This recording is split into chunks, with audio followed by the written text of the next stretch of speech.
ओम शांति। आज 30 मई 2024 के सतगुरु बाबा के अनमोल शिक्षाएं हम बच्चों के प्रति। आज की मुरली में बाबा कहे, इसको सतगुरुवार कहा जाता है। गुरुवार नहीं कहना चाहिए, क्योंकि संसार में गुरुएं तो अनेक है, लेकिन सतगुरु सदगति देने वाला एक ही परमात्मा है। तो इसीलिए सतगुरु शिव बाबा आकर के हमें सबसे पहली श्रीमत यही देते हैं कि बच्चे, तुम्हें आत्म अभिमानी होकर रहना है, दैहिक दृष्टि को समाप्त करना है, जितना हो सके आत्मिक दृष्टि को विकसित करना है, क्योंकि ये मंजिल बहुत ऊंची है। ये मंजिल में याद बहुत पक्की चाहिए, बुद्धि और कोई तरफ न जाए, यही है पुरुषार्थ की मंजिल। और उसके लिए आत्म अभिमानी बनना आवश्यक है, क्योंकि जितना आत्म अभिमानी बनते जाएंगे उतना विकारी ख्यालात समाप्त होते जाएंगे और बुद्धि का भटकना भी बंद हो जाएगा। देह के तरफ बिल्कुल दृष्टि न जाए, यही है हमारी मंजिल। साथ ही साथ बाबा कहे, पहला पहला निश्चय ये होना चाहिए कि हमको पढ़ाने वाला कौन है। शांति का सागर, सुख का सागर बाप है। कभी इस संसार के अंदर कोई मनुष्य किसी को भी सुख या शांति दे नहीं सकते।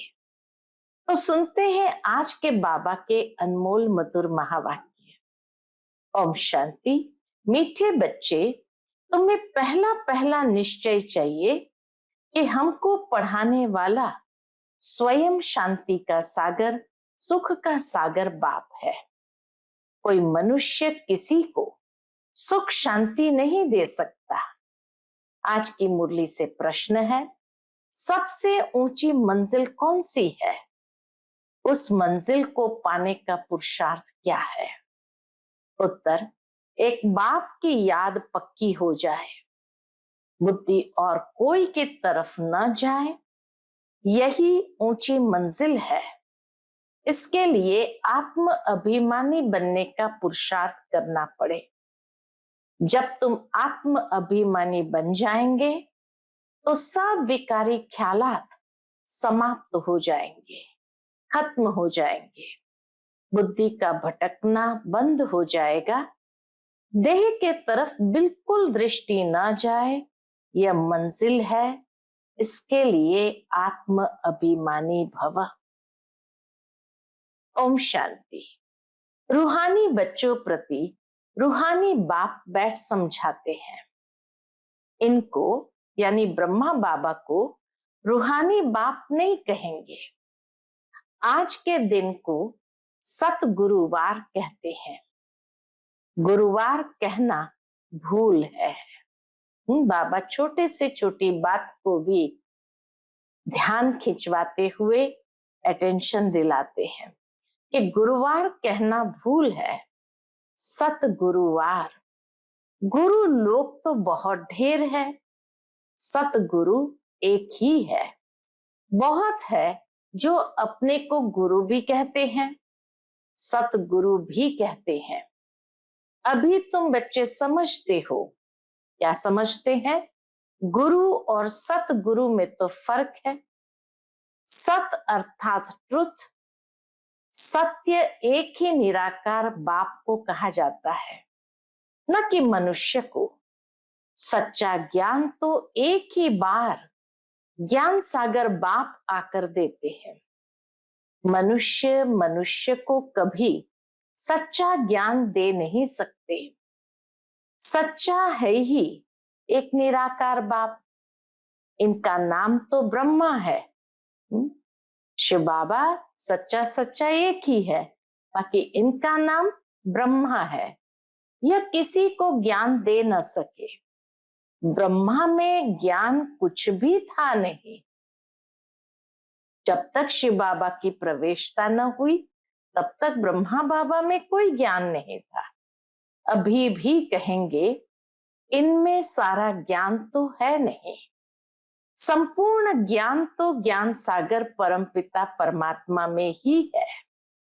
अभी ऐसा कोई मनुष्य है नहीं जो अपने को सतगुरु कहला सके। सतगुरु माना संपूर्ण सत्य। तुम जब सत बन जाएंगे फिर यह शरीर नहीं रहेगा। बाबा कहे तुम जब सत बन जाएंगे तो फिर यह शरीर नहीं रहेगा। मनुष्य को कभी सतगुरु कह नहीं सकते। मनुष्य में तो कोई पाई की भी ताकत नहीं है। बाबा कहे मनुष्य में तो पाई की भी ताकत नहीं है। ये खुद कहते हैं, क्या कहते हैं? मैं भी तुम्हारे जैसा मनुष्य हूं। ब्रह्मा बाबा खुद भी कहते हैं मैं भी तुम्हारे जैसा मनुष्य हूं। इसमें ताकत की बात उठ नहीं सकती। यह तो बाप पढ़ाते हैं, न कि ब्रह्मा। ये ब्रह्मा भी उनसे पढ़कर फिर पढ़ाते हैं। तुम ब्रह्मा कुमार कुमारियां कहलाने वाले भी परम पिता परमात्मा सतगुरु से पढ़ते हो। तुमको उनसे ताकत मिलती है, शिव बाबा से ही ताकत मिलती है। ताकत का मतलब यह नहीं कि कोई को गुस्सा मारो जो गिर पड़े। ताकत का मतलब बाबा कहे ये नहीं कि किसी को भी घुसा मारो जो गिर पड़े। नहीं, यह है रूहानी ताकत, आत्मिक शक्ति की बात की गई है। तो यह है रूहानी ताकत जो रूहानी बाप द्वारा मिलती है। याद के बल से तुम शांति को पाते हो और पढ़ाई से तुमको सुख मिलता है। याद से शांति और पढ़ाई से सुख मिलता है। जैसे और टीचर्स तुमको पढ़ाते हैं वैसे बाप भी पढ़ाते हैं। यह भी पढ़ते हैं। ब्रह्मा बाबा खुद भी तो पढ़ते हैं, स्टूडेंट है। देहधारी जो भी है वे सभी स्टूडेंट है। बाप को तो देह है नहीं, वह निराकार है, वही आकर पढ़ाते हैं। जैसे और स्टूडेंट पढ़ते हैं वैसे तुम भी पढ़ते हो। इसमें मेहनत की बात नहीं। पढ़ने समय हमेशा ब्रह्मचर्य में रहते हैं। ब्रह्मचर्य में पढ़कर जब पूरा करते हैं तब बाद में विकार में गिरते हैं। मनुष्य तो मनुष्य जैसे ही देखने में आते हैं। कहेंगे ये फलाना आदमी है, यह LLB है, ये फलाना ऑफिसर है। पढ़ाई पर टाइटल मिल जाता है, शक्ल तो वही है। बाबा कहे पढ़ाई के आधार पर उनको लेबल मिलते हैं, टाइटल मिलते हैं, शक्ल तो वही रहती है। उस जिस्मानी पढ़ाई को तो तुम जानते हो। साधु संत आदि जो शास्त्र पढ़ते पढ़ाते हैं उनमें कोई बड़ाई नहीं। उससे कोई को शांति तो मिल नहीं सकती। खुद भी शांति के लिए धक्के खाते हैं। जंगल में अगर शांति होती तो फिर वापस क्यों लौटते? बाबा कहे कई महान आत्माएं जंगलों में गए शांति के लिए। अगर वहां शांति होती तो फिर शहरों में क्यों आते, वापस क्यों लौटते? मुक्ति को तो कोई को पता नहीं है। मुक्ति किसको कहा जाए ये तो कोई को पता नहीं है। जो भी अच्छे अच्छे नामी ग्रामी रामकृष्ण परमहंस आदि होकर गए हैं वह भी सब पुनर्जन्म लेते लेते नीचे ही आए हैं। मुक्ति जीवन मुक्ति को कोई भी पाते नहीं है। कायदा ही नहीं कि ड्रामा के बीच से कोई मुक्ति जीवन मुक्ति को पा सके। तमो प्रधान बनना ही है। देखने में तो कुछ नहीं आता। कोई से पूछो तुमको गुरु से क्या मिलता है? तो कहेंगे शांति मिलती है, परंतु मिलता कुछ भी नहीं। शांति का अर्थ ही नहीं जानते। अभी तुम बच्चे समझते हो बाबा ज्ञान का सागर है और कोई साधु संत गुरु आदि शांति का सागर हो ना सके। मनुष्य किसको सच्ची शांति दे नहीं सकते। तुम बच्चों को पहले पहले तो निश्चय करना है। क्या निश्चय करेंगे? शांति का सागर एक बाप है जो हमको पढ़ाते हैं। सृष्टि का चक्र कैसे फिरता है वह भी बाप ने समझाया है। मनुष्य मनुष्य को कभी सुख शांति दे नहीं सकते। ये ब्रह्मा उनका रथ है, तुम्हारे जैसा स्टूडेंट ही है। ब्रह्मा बाबा के लिए भी बाबा कहे ये रथ है, परंतु तुम्हारे जैसा स्टूडेंट ही है। यह भी गृहस्थ व्यवहार में रहने वाला था, सिर्फ बाप को अपना रथ लोन पर दिया है, सो भी वानप्रस्थ अवस्था में तुमको समझाने वाला एक बाप है। वह बाप कहते हैं सबको निर्विकारी बनना है। जो खुद नहीं बन सकते तो फिर अनेक प्रकार की बातें करेंगे। जो खुद धारणा नहीं कर सकते तो बाबा कहे वो बाहर जाकर अनेक प्रकार की बातें करेंगे, गालियां भी देंगे। समझते हैं हमारा जन्म जन्मांतर का भोजन जो बाप का वर्षा मिला हुआ है वह छुड़ाते हैं। अब छुड़ाते तो वो बेहद का बाप है ना, और तो कोई नहीं छुड़ा सकता। शिव बाबा ही बेहद का बाप ही आकर छुड़ाते। इनको भी उसने छुड़ाया। बच्चों को भी बचाने की कोशिश की, जो निकल सके उनको निकाला। अब तुम बच्चों की बुद्धि में है कि हमको पढ़ाने वाला कोई मनुष्य नहीं है। सर्वशक्तिमान एक ही निराकार बाप को कहा जाता है और किसको कहा नहीं जाता। वही तुमको नॉलेज दे रहे हैं, बाप ही तुमको समझाते हैं।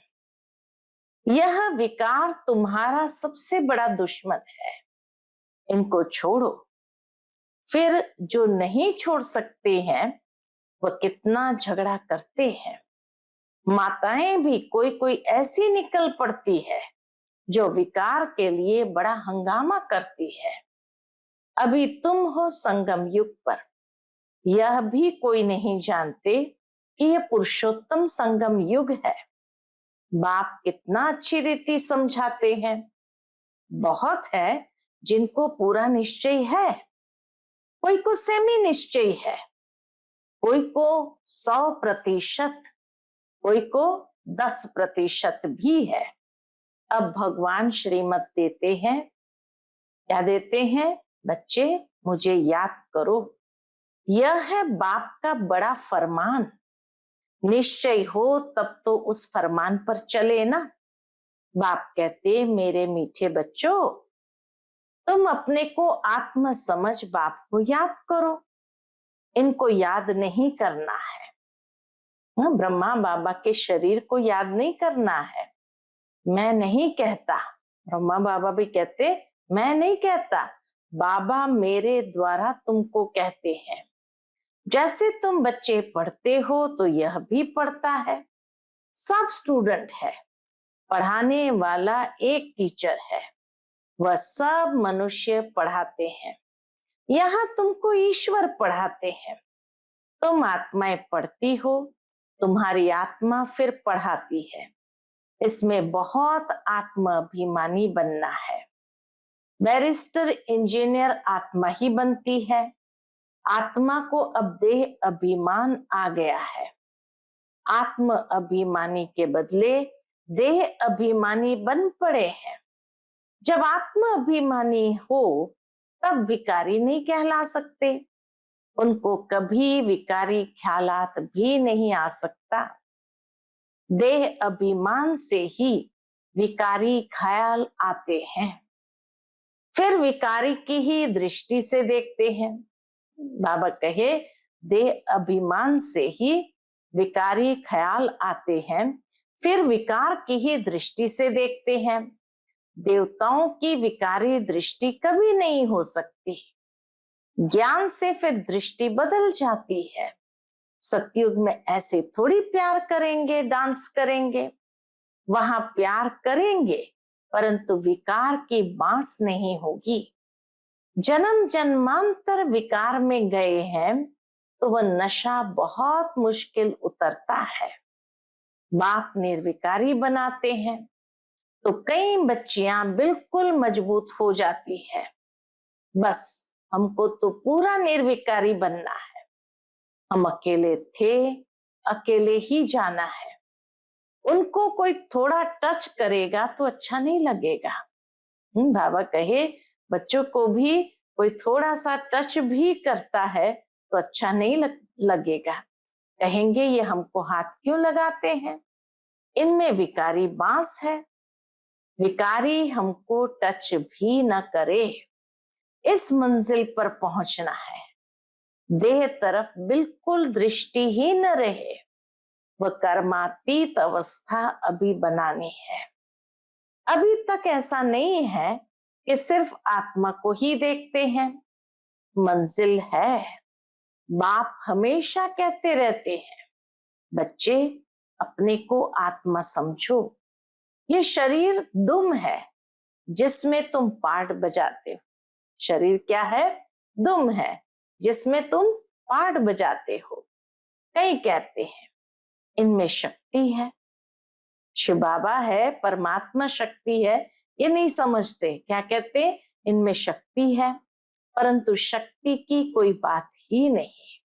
ये तो पढ़ाई है, जैसे और भी पढ़ते हैं, यह भी पढ़ते हैं। प्योरिटी के लिए कितना माथा मारना पड़ता है, बड़ी मेहनत है। इसलिए बाप कहते हैं एक दो को आत्मा ही देखो। सतयुग में भी तुम आत्म अभिमानी रहते हो। वहां तो रावण राज्य ही नहीं, विकार की बात ही नहीं। यहाँ रावण राज्य में सब विकारी है। इसलिए बाप आकर निर्विकारी बनाते हैं। नहीं बनेंगे तो सजा खानी पड़ेगी। आत्मा पवित्र बनने बिगर ऊपर जा न सके। हिसाब किताब चुप तो करना पड़ता है, फिर भी पद कम हो पड़ता है। यह राजधानी स्थापन हो रही है। बच्चे जानते हैं स्वर्ग में एक आदि सनातन देवी देवताओं का राज्य था। पहले पहले तो जरूर एक राजा रानी होंगे, फिर डिनाइस्टी होगी, प्रजा ढेर बनती है। उसमें अवस्थाओं में फर्क पड़ेगा। बाबा कहे राजाओं की अवस्था में भी फर्क पड़ेगा। जिनको पूरा निश्चय नहीं, वह पूरा पढ़ भी न सके, पवित्र बन न सके। आधा कल्प के पतित एक जन्म में 21 जन्मों के लिए पावन बने। मासी का घर है क्या? मुख्य है ही काम की बात, क्रोध आदि का इतना नहीं। कहाँ बुद्धि जाती है तो जरूर बाप को याद नहीं करते हैं। अगर बुद्धि भटक रही है इसका मतलब बाप को याद नहीं करते हैं। बाप की याद पक्की हो जाएगी तो फिर और कोई की तरफ बुद्धि नहीं जाएगी। बहुत ऊंची मंजिल है। पवित्रता की बात सुनकर आग में जल मरते हैं। कहते हैं यह बात तो कभी कोई ने कही नहीं, कोई शास्त्र में है नहीं। बड़ा मुश्किल समझते हैं। वह तो है ही निवृत्ति मार्ग का धर्म अलग। बाबा कहे वह तो है ही निवृत्ति मार्ग का धर्म अलग। उनको तो पुनर्जन्म ले फिर भी संन्यास धर्म में ही जाना है, वही संस्कार ले जाते हैं। तुमको तो घर बार छोड़ना नहीं है। समझाया जाता है भल घर में रहो, उन्हों को भी समझाओ। अब है संगम युग। पवित्र बनने बिगर सतयुग में देवता बन नहीं सकेंगे। थोड़ा भी ज्ञान सुनते हैं तो प्रजा बनती जाती है। प्रजा तो ढेर होती है ना। सतयुग में वजीर भी नहीं होते, क्योंकि बाप संपूर्ण ज्ञानी बना देते हैं। वजीर आदि चाहिए किसको? अज्ञानियों को। इस समय देखो, एक दो को मारते कैसे हैं। दुश्मनी का स्वभाव कितना कड़ा है। अभी तुम समझते हो हम ये पुराना शरीर छोड़ जाकर दूसरा लेते हैं, कोई बड़ी बात है क्या? वह दुख से मरते हैं, तुमको सुख से बाप की याद में जाना है। जितना मुझ बाप को याद करेंगे तो और सब भूल जाएंगे, कोई भी याद नहीं रहेगा। परंतु यह अवस्था तब हो जब पक्का निश्चय हो। निश्चय नहीं तो याद भी ठहर नहीं सकती है। नाम मात्र सिर्फ कहते हैं, निश्चय ही नहीं तो याद काहे को करेंगे। सबको एक जैसा निश्चय तो नहीं है। माया निश्चय से हटा देती है, जैसे के वैसे बन जाते हैं। निश्चय से हटे तो जैसे के वैसे बन जाते हैं। पहले पहले तो निश्चय चाहिए बाप में। संशय रहेगा क्या कि यह बाप नहीं है? बाबा कहे संशय रहेगा क्या कि यह बाप नहीं है। बेहद का बाप ही ज्ञान देते हैं। यह तो कहता है मैं सृष्टि के रचयिता और रचना को नहीं जानता था। ब्रह्मा बाबा तो नहीं जानता था।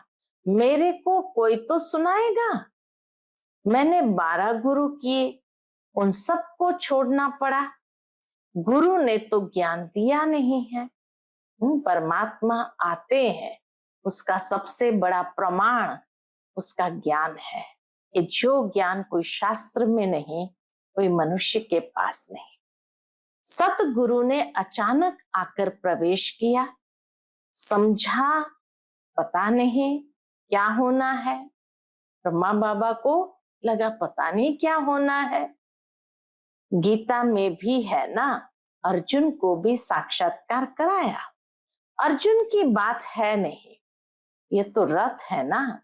यह भी पहले गीता पढ़ता था। बाप ने प्रवेश किया, साक्षात्कार कराया कि यह तो बाप ही ज्ञान देने वाला है, तो उस गीता को छोड़ दिया।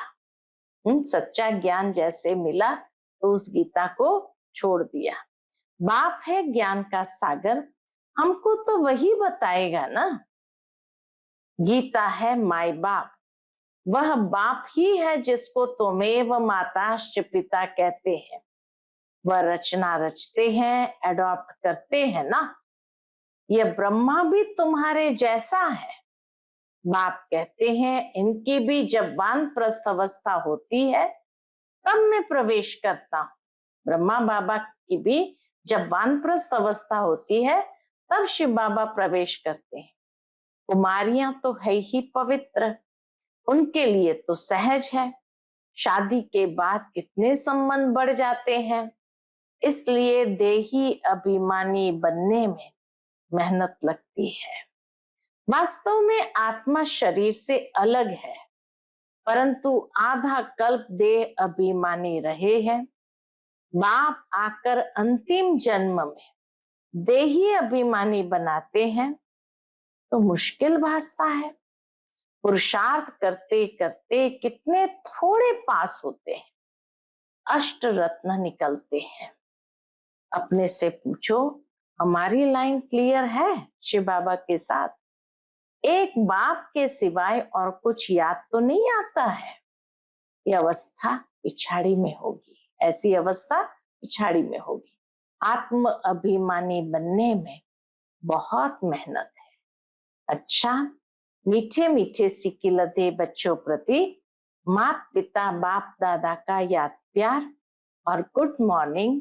रूहानी बाप की रूहानी बच्चों को नमस्ते। आज की मुरली से धारणा के लिए मुख्य सार है। पहली पॉइंट, ज्ञान से अपनी दृष्टि को परिवर्तन करना है। आत्म अभिमानी बन विकारी ख्यालात समाप्त करने हैं। किसी भी विकार की बांस न रहे, देह तरफ बिल्कुल दृष्टि न जाए। दूसरी पॉइंट, बेहद का बाप ही हमें पढ़ाते हैं, ऐसा पक्का निश्चय हो, तब याद मजबूत होगी। ध्यान रहे, बाबा अटेंशन खिंचवाते, ध्यान रहे माया निश्चय से जरा भी हिला न दे। आज का बाप दादा का मधुर वरदान हम बच्चों के प्रति है, सेवा भाव से सेवा करते हुए आगे बढ़ने और बढ़ाने वाले निर्विघ्न सेवाधारी भव। सेवा भाव से सेवा करते हुए आगे बढ़ने और बढ़ाने वाले निर्विघ्न सेवाधारी भव। निर्विघ्न सेवाधारी भव। सेवा भाव सफलता दिलाता है। सेवा में अगर अहम भाव आ गया तो उसको सेवा भाव नहीं कहेंगे। किसी भी सेवा में अगर अहम भाव मिक्स होता है तो मेहनत भी ज्यादा, समय भी ज्यादा लगता और स्वयं की संतुष्टि भी नहीं होती। सेवा भाव वाले बच्चे स्वयं भी आगे बढ़ते और दूसरों को भी आगे बढ़ाते हैं। वे सदा उड़ती कला का अनुभव करते हैं। उनका उमंग उत्साह स्वयं को निर्विघ्न बनाता और दूसरों का कल्याण करता है। आज का स्लोगन है, ज्ञानी तो आत्मा वह है कौन? बाबा कहे, ज्ञानी तो आत्मा वह है जो महीन और आकर्षण करने वाले धागों से भी मुक्त है।